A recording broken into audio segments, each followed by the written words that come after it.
विच्चय।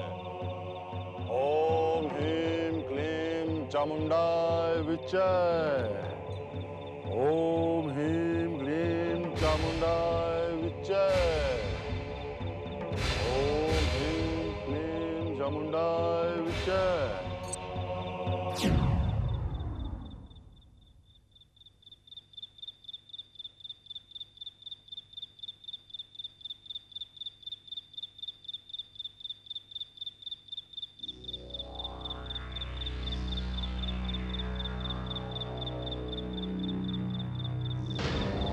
चामुंडाय विच्चय।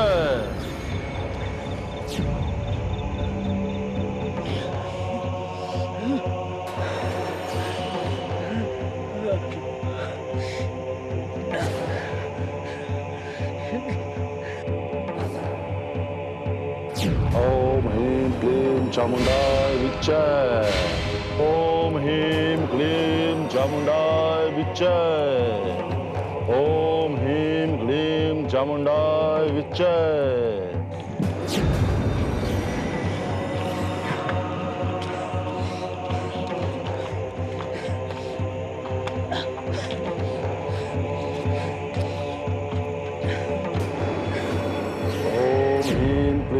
चामुंडाय विच्चय। ओम ह्रीं क्लीं चामुंडाय विच्चय।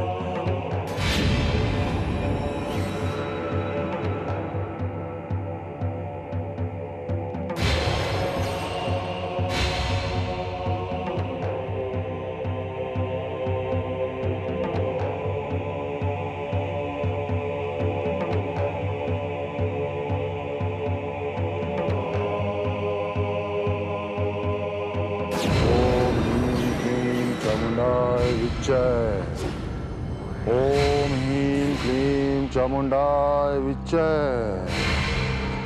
ओम ह्रीं क्लीं चामुंडाय विच्चय।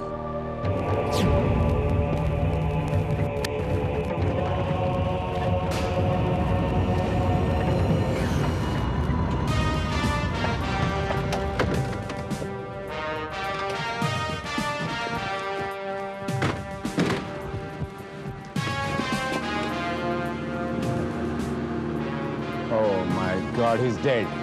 काल से ज्यादा विकराल, जिसके वश में हो महाकाल, मैं ही हूं वो काली शक्तियों का स्वामी, जो मेरी इन शक्तियों के सम्मुख सिर नहीं झुकाएगा वो अपनी जान से जाएगा, और जो मुझ तांत्रिक की शरण में आएगा उसकी सभी मनोकामनाएं पूर्ण होगी, जैसे इसकी हुई।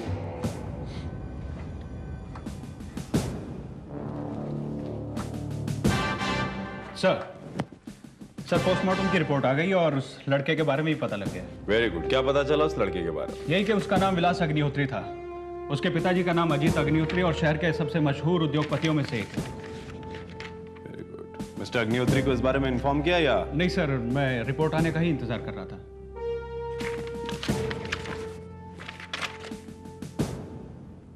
Very interesting report Sharma. मतलब सर? मतलब है कि पोस्टमार्टम की रिपोर्ट के मुताबिक इस लड़के की मौत ब्रेन हैमरेज आई मीन दिमाग की नस फट जाने की वजह से हुई है, लेकिन वो दिमाग की नस क्यों फटी ये वजह इसमें नहीं लिखी है। मैं कुछ समझा नहीं sir. I am very sure Sharma कि जिसने ये पोस्टमार्टम किया होगा वो खुद कंफ्यूज हो गया होगा कि मृत्यु तो ब्रेन हैमरेज की वजह से हुई, लेकिन एक्चुअल में उसका कारण क्या था वो खुद नहीं जान पाया होगा। जरा तुम ही सोचो ना शर्मा, एक हट्टा खट्टा जवान लड़का सड़क पे जा रहा है, अचानक उसकी दिमाग की नस फटती है, वहीं गिरता है और उसकी मृत्यु हो जाती है। Don't you find strange? Right sir. शायद किसी तरह का कोई जहर। नो नो शर्मा, जहर की कोई गुंजाइश ही नहीं। अगर जहर दिया गया होता तो उसके ब्लड में, उसके शरीर में कहीं जहर के लक्षण पाए गए होते, लेकिन ऐसा कहीं कुछ भी नहीं। हाँ, पोस्टमार्टम एक्सपर्ट्स ने एक नोट भेजा है इस पोस्टमार्टम रिपोर्ट के साथ कि इस तरह की 7वीं लाश थी जो उनके पास भिजवाई गई थी। What? हाँ शर्मा, इसके पहले की 6 लाशें जो उन्होंने पोस्टमार्टम की उनकी मृत्यु की वजह भी ब्रेन हैमरेज दिमाग की नस फट जाने की वजह से हुई थी। लेकिन उस वक्त भी ये लोग तो मृत्यु क्यों हुई और ब्रेन हैमरेज क्यों हुआ ये पता नहीं लगा पाए। सर कहीं ऐसा तो नहीं है कि कोई नई किस्म की बीमारी हो या कोई खास एलर्जी? ये भी तो हो सकता है शर्मा कि ये सारी मौतें नेचुरल डेथ की वजह से नहीं हुई हो, इनके पीछे किसी इंसान का हाथ हो। या ये भी हो सकता है शर्मा कि विलास का कत्ल हुआ। लेकिन किसने किया होगा सर कत्ल? क्यों किया होगा? और सर कैसे किया होगा उसका कत्ल? शर्मा यही तो हमें पता लगाना है। और तुम जानते हो कि हम पता लगा ही लेंगे, पता लगा ही लेंगे। शर्मा कम। नहीं, ये नहीं हो सकता। भगवान मेरे साथ इतना बड़ा अन्याय नहीं कर सकता। मेरे विलास को मुझसे नहीं छीन सकता, नहीं छीन सकता। धीरज रखिए भाभी जी, होने को कोई नहीं रोक सकता। जो कुछ होना था वो हो गया। लेकिन मेरा ही बेटा क्यों रंजन, मेरा ही बेटा क्यों? अरे मेरे बेटे ने किसी का क्या बिगाड़ा था जो भगवान ने उसे भरी जवानी में उठा लिया? डैड प्लीज, अगर आप भी इसी तरह हौसला छोड़ देंगे तो मॉम को कौन संभालेगा? अग्निहोत्री, मुझे भी आपकी बेटे की मौत का काफी अफसोस है, लेकिन जितना अफसोस है उससे कहीं ज्यादा हैरत है। हैरत? जी हाँ, पोस्टमार्टम की रिपोर्ट के मुताबिक आपके बेटे की मौत ब्रेन हैमरेज की वजह से हुई थी। कारण पूछने पर हमारे डॉक्टर उसका कारण नहीं बता पाए कि मौत कैसे हुई थी। यही जानने के लिए मैं यहां आया हूं। मिस्टर अग्निहोत्री, क्या आपके बेटे विलास को कोई ऐसी बीमारी थी जिसका नतीजा ब्रेन हेमरेज हो सकता था? बीमारी? अरे इंस्पेक्टर साहब, मेरे बेटे को तो किसी किस्म की कोई बीमारी नहीं थी। विलास तो बहुत सेहतमंद था। उसको तो कभी सर्दी खांसी तक कुछ नहीं हुआ। फिर बड़ी बीमारी का तो सवाल ही नहीं पैदा होता। तब तो मुझे ये कहना पड़ेगा मिस्टर अग्निहोत्री कि आपके बेटे की मौत नेचुरल डेथ से नहीं हुई है। आपके बेटे की इस रहस्यपूर्ण मौत के लिए भगवान नहीं बल्कि कोई इंसान जिम्मेदार है। ये कैसे हो सकता है? आप ये कहना चाहते हैं कि विलास की किसी ने हत्या की? शायद। लेकिन विलास भैया की हत्या कोई क्यों करेगा? उनकी किसके साथ क्या दुश्मनी थी? लेकिन आप ही ने कहा था कि मेरे बेटे की हत्या ब्रेन हेमरेज से हुई थी। अरे भला इस तरह से कोई किसी की हत्या कैसे कर सकता है? और इस तरह किसी का ब्रेन हैमरेज भी नहीं होता मिस्टर अग्निहोत्री, और खासकर जब उस इंसान की कोई मेडिकल हिस्ट्री भी ना हो सकता है ये कोई खानदानी बीमारी हो। What do you mean by that? मतलब आप शायद जानते नहीं इंस्पेक्टर विजय, आज से 2.5 साल पहले अग्निहोत्री जी का बड़ा बेटा विशाल, वो भी इसी तरह ब्रेन हेमरेज का शिकार हुआ था। पता नहीं विजय जी, भगवान हमारे कौन से पापों की सजा हमें दे रहा है। कहीं ऐसा तो नहीं हमारे घर पे किसी ने टोना टोटका करवा दिया हो? कम ऑन मॉम, आप भी क्या अनपढ़ गवारों जैसी बात कर रही हो? टोना टोटका, नॉनसेंस। और फिर कौन होगा जो ये टोना टोटका करवाएगा? आखिर आपसे किसी की क्या दुश्मनी हो सकती है? मिस्टर रंजन, अगर मिस्टर अग्निहोत्री के दोनों बेटों की मौत एक रहस्यमय तरीके से हुई है तो जाहिर है कि ये इत्तेफाक नहीं हो सकता। उन दोनों की जान ली गई है। It can be a well planned murder. और ये काम कोई दुश्मन ही कर सकता है। लेकिन कौन है मेरा दुश्मन? और आखिर वो चाहता क्या है? विनाश! अग्निहोत्री के वंश का समूल नाश करके रहूंगा। कोई नहीं रोक सकता मुझे, कोई नहीं। उसके 2 चिराग को पहले ही बुझा चुका हूं। आखिरी चिराग बच गया है, उसे भी एक फूंक मारकर बुझा दूंगा। लेकिन उसके पहले देवी को प्रसन्न करना होगा, और देवी को प्रसन्न करने के लिए यज्ञ करना होगा, आहुतियां देनी होगी। इस यज्ञ के खर्च और देखभाल तुझे ही करना होगा। बोलो, मंजूर है?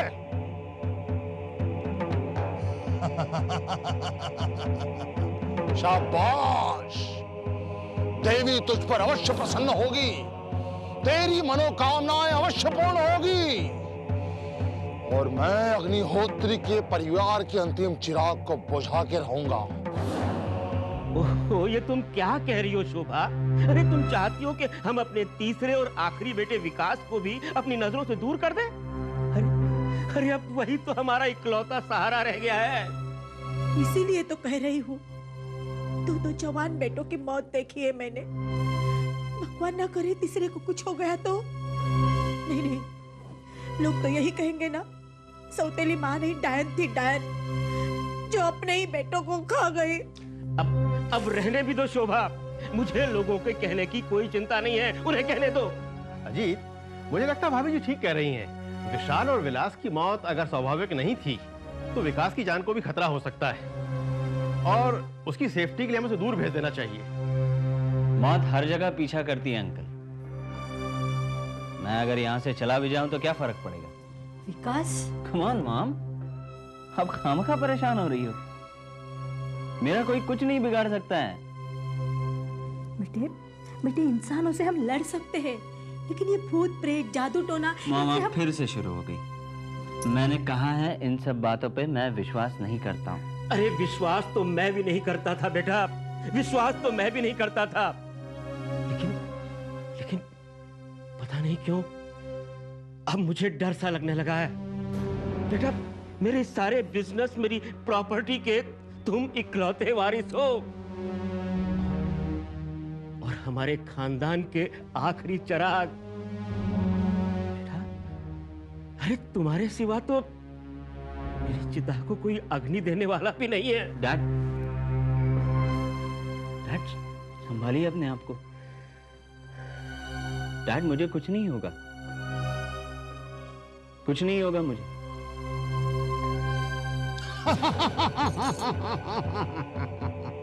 मरेगा, वो भी मरेगा, बहुत जल्दी मरेगा, बहुत जल्दी मरेगा। कौन नहीं रोक सकता मुझे?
बर्तन ले लो, नए बर्तन ले लो।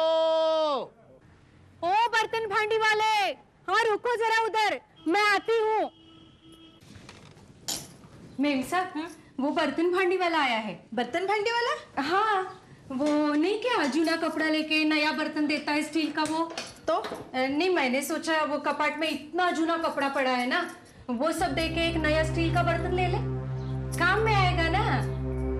ठीक है, लेकिन कोई अच्छा कपड़ा मत देना। नहीं नहीं। और सुन, हाँ, मेरी किसी साड़ी को तो हाथ भी मत लगा। नहीं नहीं, पागल हो क्या नई साड़ी देने को, बाद में तो मेरे कुछ मिलेगा सर। हाँ? नहीं नहीं, मैं टॉप लेके आती हूँ ना। हाँ?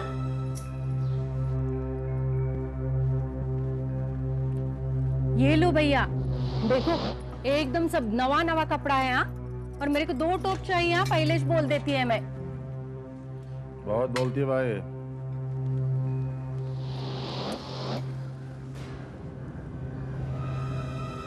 तेरे को जो लेना है ले ले भाई, क्योंकि मेरे को जो मांगता था मुझे मिल गया। अब तेरी सांसें चंद दिनों की मेहमान है। मैं जब चाहे तब इसे रोक सकता हूँ। अब तेरी गर्दन मेरी हाथों में है। मैं जब चाहे तब इसे मरोड़ सकता हूँ।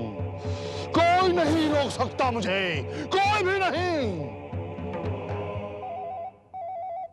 हेलो इंस्पेक्टर विजय स्पीकिंग।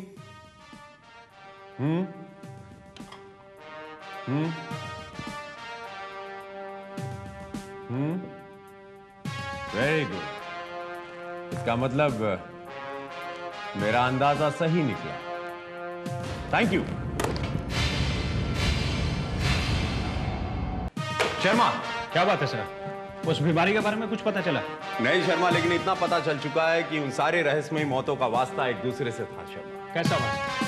शर्मा, तुम्हें याद होगा जो लाश हमें मिली थी उसके हाथ पर एक खास डिजाइन बना था, कुछ अजीब सा। वो टैटू? राइट शर्मा। अभी अभी मैंने कंफर्म किया है कि जो 6 लाशें पहले पाई गई हैं उनके हाथों पर भी वही खास किस्म का टैटू बना हुआ पाया गया। लेकिन उन टैटूज का क्या मतलब हो सकता है सर? आपको लगता है कि उन टैटूज की वजह से ही वो लोग ब्रेन हेमरेज का शिकार हुए थे?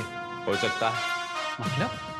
मतलब शर्मा, शायद तुम नहीं जानते हो, चाइनीज कॉन्सेप्ट के मुताबिक ये टैटू वही लोग बनवाते हैं जिन्हें किसी काले जादू या किसी बुरी आत्माओं का डर होता है, और इसी वजह से कई लोग अपने पूरे शरीर पर इसको गुदवाते हैं। आपका मतलब है कि वो लोग काले जादू या बुरी आत्माओं की वजह से इसका शिकार बने? हो सकता है शर्मा, शायद इसी वजह से वो लोगों ने अपने शरीर पर इस टैटू को बनवाया होगा। उन्हें किसी बुरी आत्मा या काले जादू का डर होगा शर्मा। तो यानी कि अब हमें कातिल और मुजरिमों की बजाय बुरी आत्माओं को तलाश करना होगा, या किसी काले जादू जानने वाले तांत्रिक को। और मैं एक ऐसे तांत्रिक के बारे में जानता हूं शर्मा। तांत्रिक? हाँ, अघोरी तांत्रिक बंगाली। ओम ह्रीं क्लीं चामुंडाय विच्चे। ओम ह्रीं क्लीं। क्या चाहिए बच्चा? मैं तुझी से पूछ रहा हूं, बोल क्यों आया है यहाँ? बाबा, यूं समझ लीजिए कि मैं आपकी सहायता लेने आया हूं। सहायता मांगने आया है कि सहायता लेने? बिना मांगे तो माँ भी बच्चे को दूध नहीं पिलाती। तुझे भी मांगना ही पड़ेगा बच्चा। ठीक है बाबा, तो यूं समझिए कि आपसे सहायता मांगने आया। अघोरी से ठिठोली करता है तू। अरे तुझे सहायता की क्या आवश्यकता है? तू खुद बहुत कुछ जानता है। और कुछ रहस्य ऐसे होते हैं बाबा जिन पर से पर्दा हटाना आम आदमी का काम नहीं। जीवन और मृत्यु के रहस्य पर से तो स्वयं महाकाल भी पर्दा नहीं उठा सकते। पर मैं तुझे बताता हूँ कि तू यहाँ क्यों आया है। तू अपने मन में संदेह लेकर के आया है। पुलिस वाला है तू। आप तो अंतर्यामी हैं बाबा, सब कुछ जानते हैं। तो ये भी जानते होंगे कि पिछले दिनों हुई उन सारी रहस्यमय मौतों का राज क्या है। काल का रहस्य कौन जान सका है बच्चा? जिनके ऊपर दुष्ट आत्माओं की परछाई पड़ जाती है उन्हें काल का ग्रास बनना ही पड़ता है। ये तो आप भी अच्छी तरह जानते होंगे बाबा कि किसी का जीवन छीनना सबसे बड़ा अपराध है, और उसका दंड सबको भुगतना पड़ता है, चाहे वो साधु हो या शैतान। तुम्हारी दंड प्रक्रिया बहुत जटिल है बच्चा। पहले अपराध को सिद्ध करना होता है, पर देवी के दरबार में ऐसा नहीं है। देवी पापियों को तत्काल दंड देती है, तत्काल। हो सकता है तो जिनकी बात कर रहा है वो भी देवी के प्रकोप से मृत्यु को प्राप्त हुए हों। ये भी तो हो सकता है बाबा कि देवी की आड़ में, उनकी उपासना की आड़ में कुछ राक्षस मौत का खेल परंतु एक बात याद रखना बाबा, मौत के तांडव का ये खेल, मौत के तांडव का ये खेल बहुत जल्द खत्म होगा, बहुत जल्द।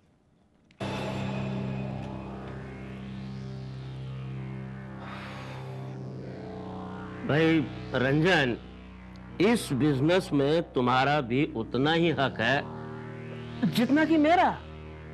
देखो, इस बिजनेस में तुम महज 20% के हिस्सेदार नहीं हो यार, तुम मेरे अजीज दोस्त भी हो।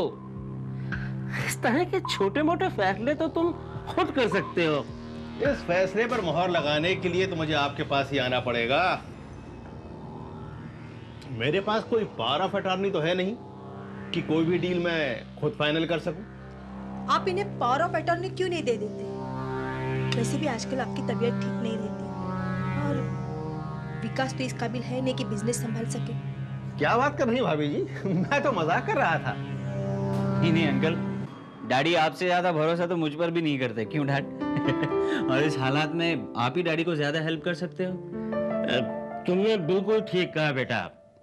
रंजन, तुम कतई चिंता मत करो। अब इस किस्म के छोटे मोटे फैसलों पर मोहर लगाने के लिए तुम्हें मेरे पास आने की जरूरत नहीं पड़ेगी। भाई मैं किसी किस्म का पुख्ता इंतजाम किए देता हूँ। अब मैं देखता हूँ। हेलो, हाँ जिमी बोलो। अरे विकी बोल रहा हूँ यार। हाँ पहुंच रहा हूँ। अरे हाँ बाबा, नहीं निकल रहा हूँ अभी। हाँ बस आप टेंशन मत लो, चलो बाय। विकास, हाँ? विकास ये क्या है? ये क्या है? मॉम ये टैटू है मॉम एक पागल सा आदमी पीछे पड़ गया था, बोल रहा था बनवा लो, इसलिए मॉम टेंशन मत लो। नहीं ये प्लीज फिर से शुरू करो। ऐसा कुछ नहीं होने वाला है। ओके मॉम, ठीक है ये। नहीं मॉम रिलैक्स, मॉम मुझे देर हो रही है। नहीं relax. Bye uncle, bye dad. Mom relax. पता नहीं इस लड़के को कब अकल आएगी।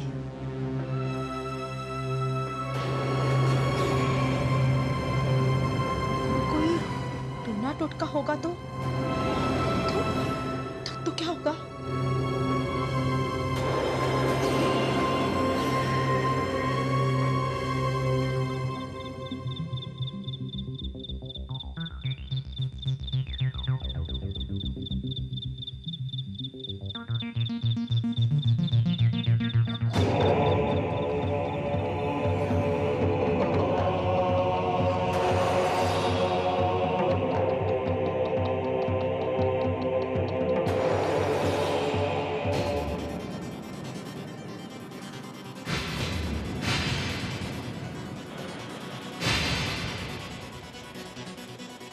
ओम ह्रीं क्लीं चामुंडाय विच्चे। ओम ह्रीं क्लीं चामुंडाय विच्चे।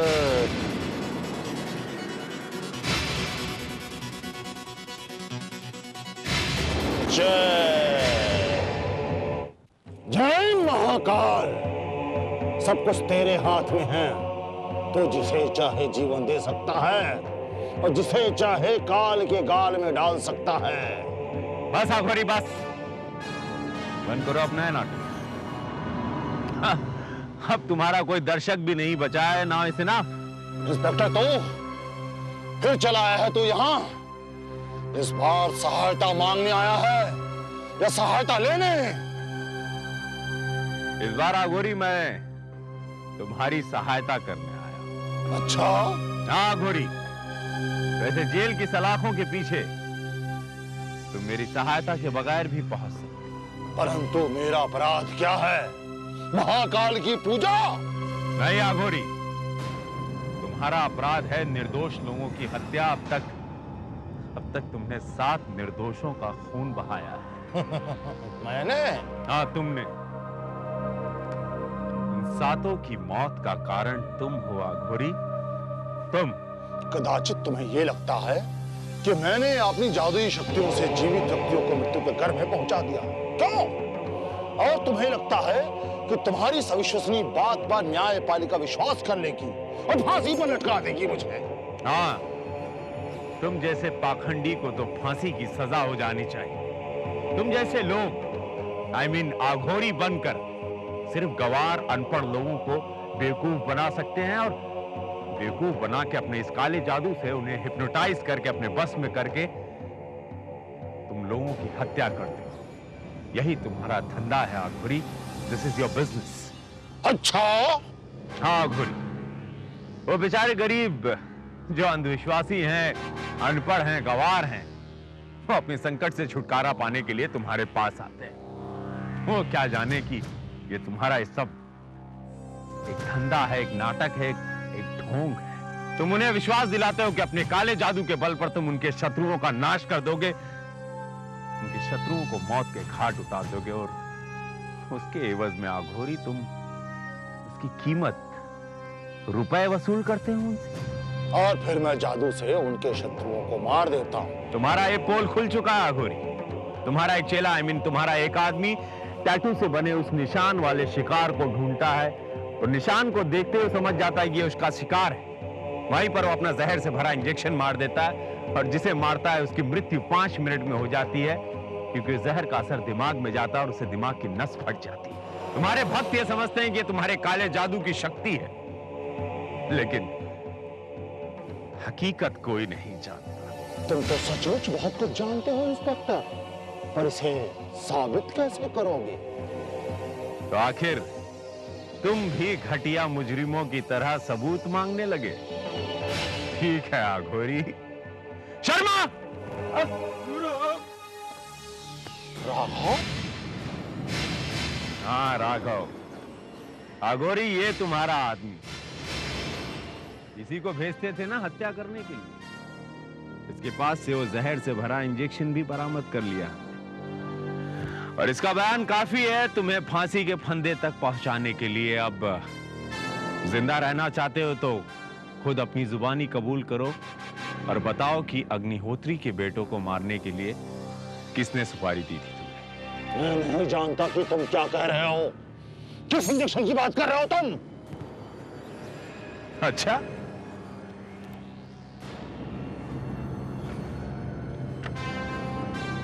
तो आघोरी, मैं भी नहीं जानता हूं कि इस इंजेक्शन में कौन सा लिक्विड है और ये रगों में जाकर क्या असर करता है। अगर तुमने सच नहीं कहा तो कुछ ही सेकंड में ये इंजेक्शन, आई मीन ये लिक्विड तुम्हारी रगों में दौड़ता हुआ नजर आएगा। बोलो बोलो। बता दो, सब कुछ ऐसे बता दो। ये विकास अभी तक घर पर क्यों नहीं आया? अरे अरे, इतनी देर तक तो वो कभी घर से बाहर नहीं रहा था। मेरा दिल तो उसी समय से घबरा रहा है जब से मैंने वो पनवती निशान उसके हाथ पे देखा है।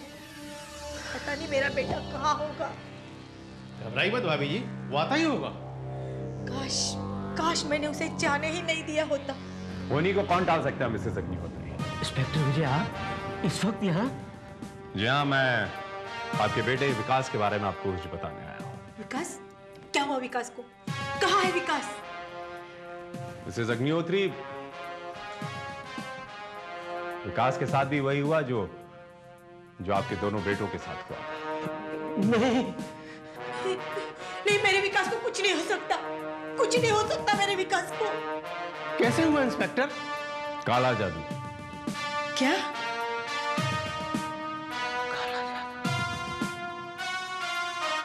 जी हाँ, आप और आप जैसे कई लोग यही समझेंगे कि अब तक आपके परिवार के साथ जो कुछ भी हुआ है एक सिफली इल्म, एक काले जादू की वजह से हुआ है, लेकिन हकीकत में आपके बच्चों को जहर दे के मारा गया है। एक ऐसा जहर जो सीधे जाकर दिमाग में असर करता है और जानबूझकर उनके शरीर में, उनके रगों में उतारा गया था वो जहर, एक बारीक सी सुई के जरिए। कौन? लेकिन कौन है मेरे बेटों का हत्यारा इंस्पेक्टर विजय? एक ढोंगी बाबा जो अपने आप को तांत्रिक कहता है, लेकिन हकीकत में वो एक मामूली सुपारी लेकर हत्या करने वाले से ज्यादा कुछ नहीं है। और आपके बेटों को मारने के लिए भी उसे ही सुपारी दी गई थी। किसने दी थी उसे सुपारी? उसने जो अग्निहोत्री के खानदान का समूल नाश करना चाहता था। इंस्पेक्टर विजय, अब किसकी बात कर रहे हैं? अभी पता चल जाएगा। शर्मा!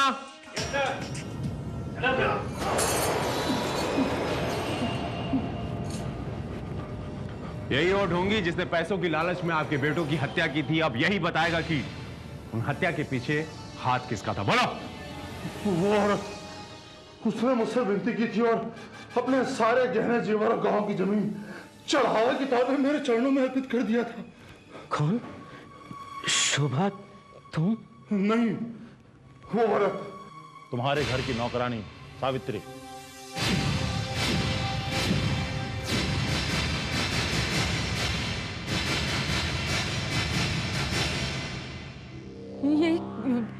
ये झूठ बोलता है साहब।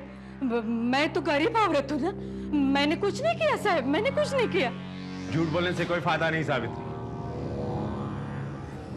वैसे भी जो तुम चाहती थी वो तो हो ही गया ना। लेकिन क्यों क्यों किया तूने ऐसा? मेरे मासूम बच्चों को मार के तुझे क्या मिला? बोल बोल कलमुही बोल।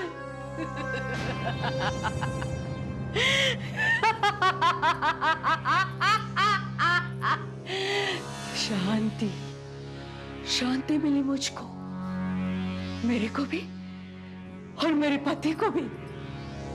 मेरा पति मालूम है ना सेठ आपको? आपके पास काम करता था वो गणपतराव। नाम तो याद होएगा ना साहब? गणपतराव? हाँ, तुम्हारा तो खास आदमी था ना वो। बहुत प्यार करता था मुझसे, कितने अच्छे से लगन बनाया था मुझसे उसने। और एक दिन शाम को जब मैं घर काम से वापस आई तो